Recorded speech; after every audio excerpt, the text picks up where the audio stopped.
Humanities കഫേയുടെ പുതിയൊരു വീഡിയോയിലേക്ക് ഏവർക്കും സ്വാഗതം. നമ്മളിപ്പോൾ നോക്കാൻ പോകുന്നത് +1 എക്കണോമിക്സ് ഇമ്പ്രൂവ്മെൻറ്റ് എക്സാം എഴുതുന്നവർക്ക് വേണ്ടിയിട്ടുള്ള ഒരു വീഡിയോ ആണ് കേട്ടോ. അതായത് നമ്മുടെ എക്കണോമിക്സിൽ ആദ്യത്തെ 5 ചാപ്റ്റേഴ്സിൽ നിന്നുള്ള ഇമ്പോർട്ടൻറ്റ് ടോപ്പിക്സുകൾ മാത്രമാണ് നമ്മൾ ഇന്നത്തെ വീഡിയോയിലൂടെ പറയാനായിട്ട് പോകുന്നത്.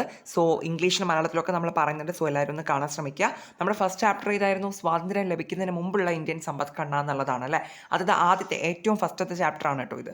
ഓക്കെ, അപ്പോൾ ഈ ഒരു ചാപ്റ്ററിൽ നിന്ന് നമ്മൾ പഠിക്കേണ്ട ഒരു ഇമ്പോർട്ടൻറ്റ് കാര്യം എന്താണെന്ന് വെച്ചിട്ടുണ്ടെങ്കിൽ, ഈ ഒരു അതായത് വേറെ ഒന്നുമല്ല, ഈ കോളനി കാലഘട്ടത്തിൽ മീൻസ് ബ്രിട്ടീഷുകാർ ഭരിച്ചിരുന്ന ആ ഒരു കാലഘട്ടം ഉണ്ടല്ലോ, ആ ഒരു സമയത്ത് നമ്മുടെ ഇന്ത്യൻ സമ്പദ് വ്യവസ്ഥയിലെ പല മേഖലകളും എങ്ങനെയായിരുന്നു പോയിട്ടുണ്ടായിരുന്നെന്നുള്ളത് നമുക്ക് ഇമ്പോർട്ടൻ്റ് ആണ്. അതിൽ ഒന്നാമത്തെ കാര്യമാണ് കാർഷിക മേഖല.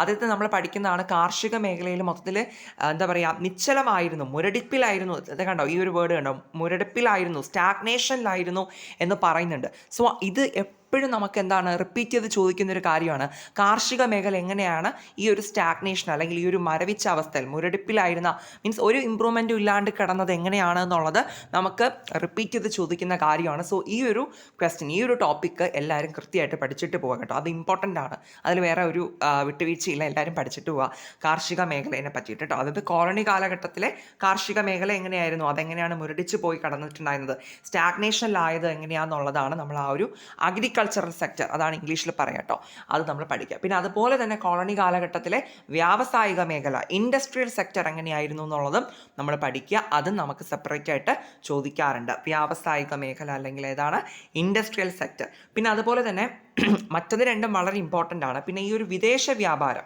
ഫോറിൻ ട്രേഡ് ഇടയ്ക്കൊക്കെ നമുക്ക് ചോദിക്കാറുള്ളൂ. അപ്പോൾ ഇതൊന്ന് ജസ്റ്റ് ഒന്ന് വായിച്ച് വെച്ചിട്ട് പോകാം കേട്ടോ. ഇതും കോളനി കാലത്തെ മീൻസ് കോളനി കട്ടകാലം മീൻസ് അതായത് ബ്രിട്ടീഷുകാർ ഭരിച്ചിട്ടുണ്ടെന്ന ആ ഒരു ടൈമിലെ വിദേശ വ്യാപാരം, ഫോറിൻ ട്രേഡ് എങ്ങനെയായിരുന്നു, നല്ല രീതിക്കാണോ മോശം രീതിക്കാണോ എന്നുള്ളതാണ് അവിടെ പറയുന്നത്.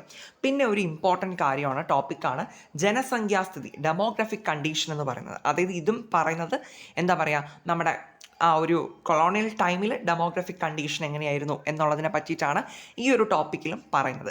ഇതും വളരെ പ്രധാനമാണ്. നമ്മൾ ആദ്യം പറഞ്ഞില്ലേ, മറ്റേ അഗ്രികൾച്ചറൽ സെക്ടർ, കാർഷിക മേഖല, പിന്നെ വ്യാവസായിക മേഖല ഇമ്പോർട്ടൻ്റ് ആണെന്ന്. അതുപോലെ ഇമ്പോർട്ടൻ്റ് ആയിട്ട് പഠിക്കേണ്ടതാണ് ഈ ജനസംഖ്യാസ്ഥിതി അഥവാ ഡെമോഗ്രഫിക് കണ്ടീഷൻസ് എന്ന് പറയുന്നത്. പിന്നെ ഇത് നമുക്ക് ചിലപ്പോൾ ഒരു 3 മാർക്കിന് ചോദിക്കാൻ ചാൻസ് ഉണ്ട്. തൊഴിൽ ഘടന, ഒക്കുപ്പേഷണൽ സ്ട്രക്ചർ, ഇതും ആ കോളനി ഭരണകാലത്തെ തൊഴിൽ ഘടനയെ പറ്റിയിട്ടാണ് ഇവിടെ നമ്മൾ ഈ ടോപ്പിക്കിലും പഠിക്കുന്നത്. ഒക്കുപ്പേഷണൽ സ്ട്രക്ചർ എങ്ങനെയായിരുന്നു എന്നുള്ളത് ഇതും നിങ്ങൾ പഠിച്ചിട്ട് പോവുക. അപ്പം ഈ ഒരു ചാപ്റ്റർ തീർന്നു ഇവിടെ. അതായത് എന്താ പറയുക, പിന്നെ ഒരു പശ്ചാത്തല സൗകര്യങ്ങൾ, ഇൻഫ്രാസ്ട്രക്ചറിനെ കുറിച്ചുകൂടി പറയുന്നുണ്ട് ഇതിനകത്ത്. ഇത് നമുക്ക് എന്താ പറയുക, ഇതിലേറ്റവും ഇമ്പോർട്ടൻ്റ് ആയിട്ട് നമ്മൾ പഠിക്കേണ്ടത് ആ ഒരു കാർഷിക മേഖലയില്ലേ, അഗ്രികൾച്ചർ സെക്ടർ, വ്യാവസായിക മേഖല, ഇൻഡസ്ട്രിയൽ സെക്ടർ, പിന്നെ ഞാൻ പറഞ്ഞില്ലേ ഡെമോഗ്രഫിക് കണ്ടീഷൻസ്, ഓക്കെ, ജനസംഖ്യ അവസ്ഥകൾ എന്തായിരുന്നു എന്നുള്ളത്. ഈ 3 ടോപ്പിക്കാണ് ഏറ്റവും ഇമ്പോർട്ടൻ്റ് ആയിട്ട് നിങ്ങളിതിൽ പഠിക്കേണ്ടത്. ബാക്കി എല്ലാ ടോപ്പിക്സും ജസ്റ്റ് ഒന്ന് വായിച്ച് കാര്യം എന്താണെന്നുള്ളത് മനസ്സിലാക്കി വയ്ക്കുക. ഓക്കെ, നമുക്ക് ഒരുപാട് തവണ റിപ്പീറ്റ് ചെയ്തിട്ടുള്ളത് മറ്റു 3 ടോപ്പിക്കുകളാണ്. ഓക്കെ, അതായത് അഗ്രികൾച്ചർ സെക്ടർ, ഇൻഡസ്ട്രിയൽ സെക്ടർ, പിന്നെ എന്താ ഡെമോഗ്രഫിക് കണ്ടീഷൻസ്.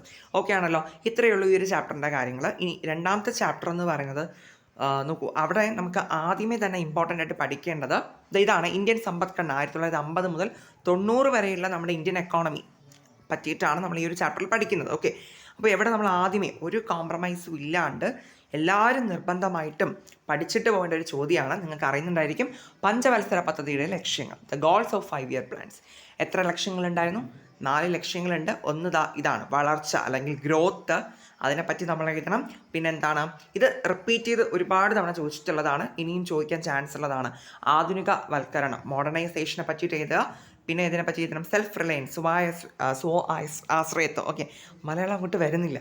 ഓക്കെ, അതിനെ പറ്റിയിട്ട് എഴുതുക. പിന്നെ അടുത്ത് 4ാമത് പഠിക്കേണ്ടത് സമത്വം, ഇക്വിറ്റി. ഓക്കെ, ഈ 4 ഗോൾസാണ്, 4 ലക്ഷ്യങ്ങളാണ് നമ്മുടെ 5 ഇയർ പ്ലാനിന് ഉണ്ടായിരുന്നത്, പഞ്ചവത്സര പദ്ധതിക്ക്.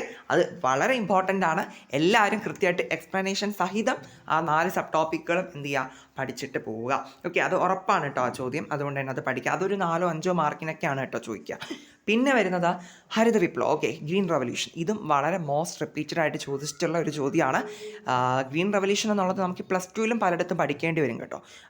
സോറി നിങ്ങൾ ഇമ്പ്രൂവ്മെൻറ്റ് എഴുതുന്ന പിള്ളേരല്ല. അപ്പോൾ നിങ്ങൾക്ക് അറിയാമല്ലോ, +2 നമ്മൾ പഠിക്കുന്നുണ്ടല്ലോ പൊളിറ്റിക്സിലൊക്കെ. സോ അതുകൊണ്ട് തന്നെ ഹരിത വിപ്ലവം, ഗ്രീൻ റവല്യൂഷൻ മസ്റ്റായിട്ടും എല്ലാവരും പഠിച്ചിട്ട് പോവുക. ഇതൊക്കെ എല്ലാവർക്കും അറിയുന്നുണ്ടായിരിക്കും. ഹരിത വിപ്ലവം നമ്മൾ പഠിക്കുമ്പോൾ ഇതിൻ്റെ മെറിറ്റ്സും ഡിമെറിറ്റ്സും കൂടി പഠിക്കാനായിട്ട് മറന്നു പോകരുത് കേട്ടോ.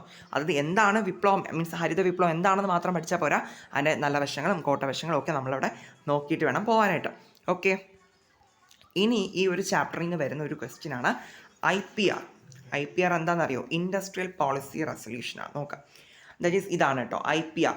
നോക്കൂ, വ്യാവസായിക നയപ്രമേയം 1956 വ്യാവസായിക നയപ്രമേയത്തെ പറ്റിയിട്ട് IPRനെ പറ്റിയിട്ട് നമുക്ക് ചോദിക്കാറുണ്ട്. അത് ഇമ്പോർട്ടൻ്റ് ആയിട്ടൊന്ന് നോക്കിയിട്ട് പോകാം കേട്ടോ. അത് ഒരു ഷോർട്ടസ്റ്റ് ആയിട്ടാണ് നമുക്ക് ചോദിക്കാൻ ചാൻസ് ഉള്ളത്. പിന്നെ ഈ ഒരു ചാപ്റ്ററിൻ്റെ അവസാന ഭാഗത്ത് വരുന്നതാണ് ഇറക്കുമതി ബദൽ വ്യാപാര നയം, ട്രേഡ് പോളിസി ഇമ്പോർട്ട് സബ്സ്റ്റിറ്റ്യൂഷൻ എന്ന് പറയുന്നത്. ഇതും നമുക്കൊരു ഷോർട്ടസ്റ്റ് ആയിട്ടൊക്കെ ചോദിക്കാൻ ചാൻസ് ഉണ്ട് കേട്ടോ. ഇതും ഒന്ന് നോക്കിയിട്ട് പോവുക. പക്ഷേ ഈ ഒരു ചാപ്റ്ററിൽ നിങ്ങൾ ഒരിക്കലും സ്കിപ്പ് ചെയ്യാൻ പാടില്ലാത്ത 2 ചോദ്യങ്ങൾ ഞാൻ പറയുന്നു, നമ്മുടെ ഗോൾസ് ഓഫ് 5 ഇയർ പ്ലാനും പിന്നെ ഗ്രീൻ റവല്യൂഷനുമാണ്. ഓക്കെ, ഇനി നമ്മുടെ 3rd ചാപ്റ്ററിലോട്ട് നമുക്ക് പോകാം. 3ാമത്തെ പാഠം ഏതായിരുന്നു?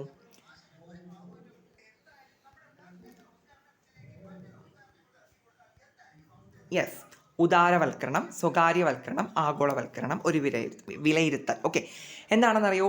Liberalisation, privatisation and globalisation. Okay, ഈ 3 സംഭവം നമ്മൾ LPG എന്ന് ഓമന പേരിൽ നമുക്ക് പറയാം. ഈ 3 സംഭവങ്ങളും ബേസ് ചെയ്തിട്ട് നമുക്ക് 8 മാർക്കിന് SI ചോദിക്കാറുണ്ട്. ഓക്കെ, ഈ 3 വച്ചുകൊണ്ട് നമുക്ക് എഴുതേണ്ടി വരും കേട്ടോ. അതായത് മീൻസ് ഇതിൻ്റെ മോസ്റ്റ് ഓഫ് ദ ചാപ്റ്റർ നമ്മൾ പഠിച്ചാലാണ് ആ ഒരു SI നമുക്ക് എഴുതാൻ പറ്റുക. ഇത് ആദ്യം കണ്ടല്ലോ, ഉദാരവൽക്കരണം അല്ലെങ്കിൽ ലിബറലൈസേഷൻ. നമ്മൾക്ക് ചിലപ്പോൾ ഈ ലിബറലൈസേഷനെ പറ്റിയിട്ട് മാത്രമായിട്ട് SI ചോദിക്കുക 8 മാർക്കിന്. അതുകൊണ്ട് തന്നെ ഏത് രീതിക്ക് വന്നാലും നമുക്ക് എഴുതാൻ പറ്റണം. സോ ഈ ടോപ്പിക്ക് പഠിക്കാം. ലിബറലൈസേഷൻ പഠിക്കുമ്പോൾ ഒരുപാട് കാര്യങ്ങൾ അതിനകത്ത് പഠിക്കാനുണ്ട്. ഈ വ്യവസായ മേഖലയിലെ നിയന്ത്രണം മാറ്റലിനെ പറ്റിയിട്ടുണ്ട്, ധനകാര്യ മേഖല പരിഷ്കരണങ്ങളെ പറ്റിയിട്ട് പഠിക്കുന്നുണ്ട്, പിന്നെന്താ നികുതി പരിഷ്കാരങ്ങളെ പറ്റിയിട്ട് ടാക്സ് റിഫോംസിനെ പറ്റി പഠിക്കുന്നുണ്ട്, ഫോറിൻ എക്സ്ചേഞ്ച് റിഫോംസ് വിദേശ വിനിമയ പരിഷ്കാരങ്ങളെ പറ്റിയിട്ട് പഠിക്കുന്നുണ്ട്, trade and investment policy reforms വ്യാപാര നിക്ഷേപ നയ പരിഷ്കാരങ്ങളെ പറ്റിയിട്ടൊക്കെ പഠിക്കുന്നുണ്ട്. ഇതെല്ലാം ഇൻക്ലൂഡായി വരുന്നത് ഏതിനകത്താണ്? ലിബറലൈസേഷൻ എന്ന് പറഞ്ഞ് ആദ്യം കാണിച്ചെന്നില്ലേ, ഉദാരവൽക്കരണം.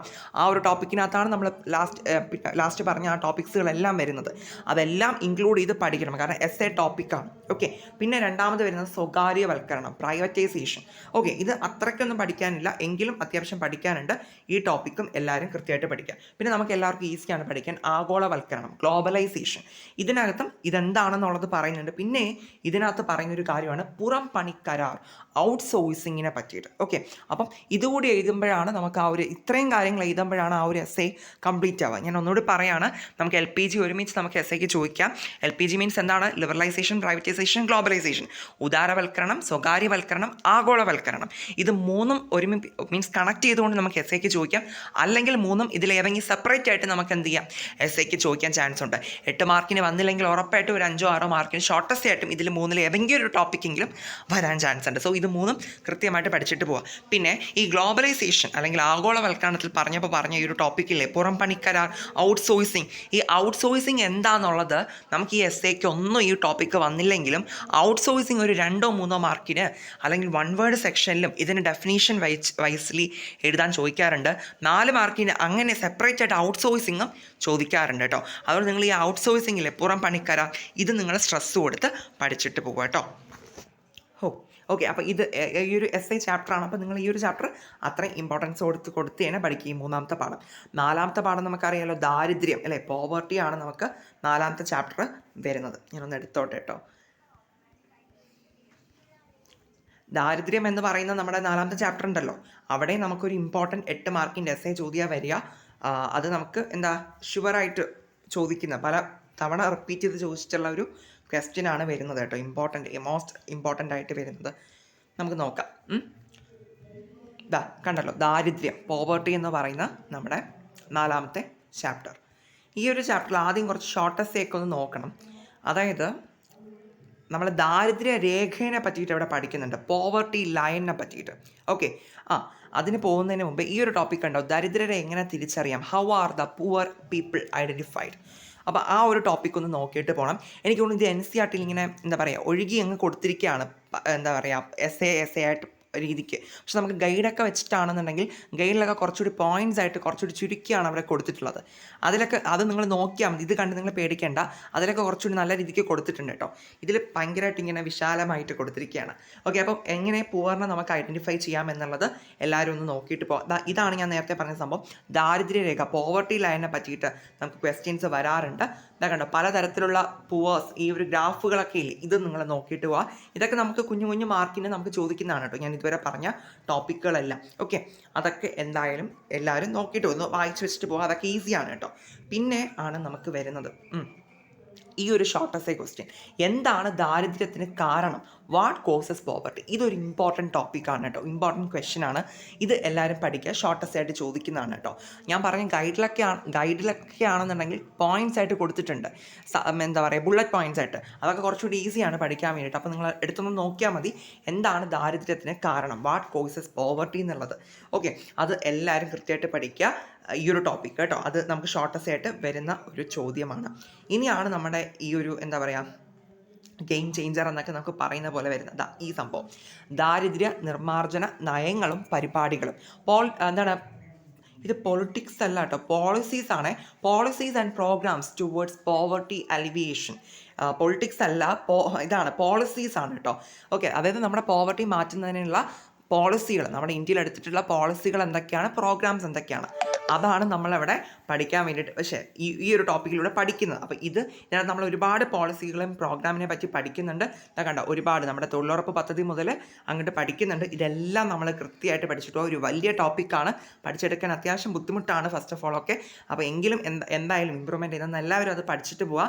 അത് പഠിക്കുമ്പോൾ ഇതുകൂടി ഒന്ന് നോക്കണം. ലാസ്റ്റ് വരുന്നതാണ് ദാരിദ്ര്യ നിർമ്മാർജ്ജന പരിപാടികൾ ഒരു വിമർശനാത്മക വിലയിരുത്തൽ. പോവർട്ടി എലിവേഷൻ പ്രോഗ്രാംസിൻ്റെ ഒരു ക്രിട്ടിക്കൽ അസസ്മെൻറ്റ്. ഇതിനെ വിമർശിച്ചുകൊണ്ട് ഒരു വിലയിരുത്തൽ വരാറുണ്ട്. അപ്പോൾ ചിലപ്പോൾ നമുക്ക് വിമർശിച്ചുകൊണ്ട് എഴുതാനായിരിക്കും 8 മാർക്കിന് എസ്സേക്ക് ചോദിക്കുന്നുണ്ടാവുക. ഇതൊരു എസ്സേ ടോപ്പിക്കാണ്. എല്ലാവരും ആ ഒരു ടോപ്പിക്ക് നിർബന്ധമായിട്ടും പഠിച്ചിട്ട് പോകട്ടോ. പോവർട്ടി അലിവേഷൻ പ്രോഗ്രാംസും പോളിസീസും എന്താ പറയുക, വരാത്ത ചോദ്യ പേപ്പർ റെയറാണ്. അതുകൊണ്ട് തന്നെ എല്ലാവരും ആ ടോപ്പിക്ക് പഠിച്ചിട്ട് പോവുക. ഇനി ഇൻ കേസ് 8 മാർക്കിന് വന്നില്ല എന്നുണ്ടെങ്കിൽ ഉറപ്പായിട്ട് നമുക്ക് ഷോർട്ട് എസ്സേയിൽ അത് വരും. ഓക്കെ, അങ്ങനെയാണ് ചോദിച്ച് കണ്ടിട്ടുള്ളത് കേട്ടോ. ഇനി നമുക്ക് 5ാമത്തെ ചാപ്റ്റർ കൂടി നോക്കിയിട്ട് ഈ പരിപാടി അവിടെ അവസാനിപ്പിക്കാം. നോക്കൂ, മനുഷ്യ മൂലധന രൂപീകരണം ഇന്ത്യയിൽ, ഹ്യൂമൻ ക്യാപിറ്റൽ ഫോർമേഷനെ പറ്റിയിട്ടാണ് നമ്മൾ ഈ ഒരു ചാപ്റ്ററിൽ പഠിക്കുന്നത്. എവിടെ നിങ്ങൾ ഇമ്പോർട്ടൻ്റ് ആയിട്ട് ഒറ്റ ടോപ്പിക്കാണ് വരുന്നത്. ഇതാണ് കേട്ടോ, മനുഷ്യ മൂലധനത്തിൻ്റെ ഉറവിടങ്ങൾ, സോഴ്സസ് ഓഫ് ഹ്യൂമൻ ക്യാപിറ്റൽ ഏതൊക്കെയാണെന്നുള്ളത്. ഈ ഒരു ടോപ്പിക്കിനകത്ത് ഒരു 5 സബ് ടോപ്പിക്സ് ഒക്കെ പഠിക്കുന്നുണ്ട്. അതെല്ലാം വെച്ചുകൊണ്ട് ഇത് എക്സ്പ്ലനേഷൻസ് ആയത് ഒരു 5 മാർക്കിനൊക്കെ തന്നെയാണ് നമുക്ക് ചോദിക്കുന്നുണ്ട് ഷോർട്ട് എസ്സേ ആയിട്ട്. ഈ ഒരു ടോപ്പിക്ക് എല്ലാവരും പഠിച്ചിട്ട് പോകാം. മനുഷ്യ മൂലധനത്തിൻ്റെ ഉറവിടങ്ങൾ, sources of human capital. Okay, ഇതാണ് ഇതിൽ ഇമ്പോർട്ടൻ്റ് ആയിട്ടുള്ള കാര്യം. അപ്പോൾ ഇത്രയേ ഉള്ളൂ നമ്മുടെ ഇന്നത്തെ വീഡിയോ. ഞാൻ ഇതിനകത്ത് വളരെ ഇമ്പോർട്ടൻ്റ് ആയിട്ട് റിപ്പീറ്റ് ചെയ്ത് ചോദിച്ചിട്ടുള്ള ചോദ്യങ്ങൾ, ടോപ്പിക്സ് മാത്രമാണ് സെലക്ട് ചെയ്ത് പറഞ്ഞിട്ടുള്ളത്. ഓക്കെ, വേറെയും കുറേ ടോപ്പിക്സുകളുണ്ട്. ഫസ്റ്റ് ഓഫ് ഓൾ നിങ്ങളിത് കൃത്യമായിട്ട് പഠിക്കുക. കാരണം നിങ്ങളിപ്പോൾ ഇമ്പ്രൂവ്മെൻ്റ് ഒക്കെ ആയതുകൊണ്ട് തന്നെ എന്ത് പഠിക്കണം, എവിടെ നിന്ന് പഠിക്കണം എന്നൊരു ഐഡിയ ഉണ്ടാവത്തില്ലായിരിക്കും. അതുകൊണ്ട് തന്നെ ഇതൊക്കെ ആദ്യം നിങ്ങൾ കൃത്യമായിട്ട് പഠിക്കുക. എന്നിട്ട് മാത്രം ബാക്കിയുള്ള പോർഷൻസൊക്കെ പഠിച്ചു പോകുക കേട്ടോ. ഇതൊക്കെയാണ് ഇമ്പോർട്ടൻറ്റ്. സോ ഇത് ആദ്യം നന്നായിട്ട് തറവായിട്ട് നീറ്റായിട്ട് പഠിക്കുക. പിന്നെ ബാക്കിയുള്ളത് വായിച്ച് ബാക്കിയുള്ളതും പഠിക്കണം. നമ്മൾ സ്കിപ്പ് ചെയ്തിട്ട് പോകാൻ പറ്റില്ല, ബാക്കിയുള്ളതും നോക്കുക. പക്ഷേ ഇതൊക്കെ കുറേ കൂടി മാർക്കിന് നമുക്ക് ചോദിക്കുന്നതാണ് ഈ ഒരു ടോപ്പിക്സ് എന്നൊക്കെ പറയുന്നത്. ഓക്കെ ആണല്ലോ? ഇനി എന്തെങ്കിലും ഡൗട്ട്സ് ഉണ്ടെങ്കിൽ കമൻറ്റ് സെക്ഷനിൽ അറിയിക്കുക. ബാക്കി ഇതുപോലെ കണ്ടിന്യൂഷൻ വേണമെന്നുണ്ടെങ്കിലും ഒന്ന് പറയാം. നിങ്ങളുടെ അഭിപ്രായങ്ങൾ അറിയണം. എങ്കിലേ മാത്രമേ നിങ്ങൾക്ക് യൂസ്ഫുൾ ആകുന്നുണ്ടോ ഇല്ലയോ ഉള്ളത് നമുക്ക് അറിയണമല്ലോ. ഓക്കെ, സോ പിന്നെ വേറെ സബ്ജക്ട്സ് നമ്മൾ ചെയ്യുന്നുണ്ട് കുറച്ചൊക്കെ. അപ്പോൾ ആവശ്യമുണ്ടെന്നുണ്ടെങ്കിൽ നിങ്ങളുടെ റിക്വയർമെൻറ്റ്സ് എന്തൊക്കെയായാലും അത് കമൻറ്റ് സെക്ഷനിൽ ഒന്ന് കമൻറ്റായിട്ട് ടെക്സ്റ്റ് ചെയ്തിടൂ. Thank U.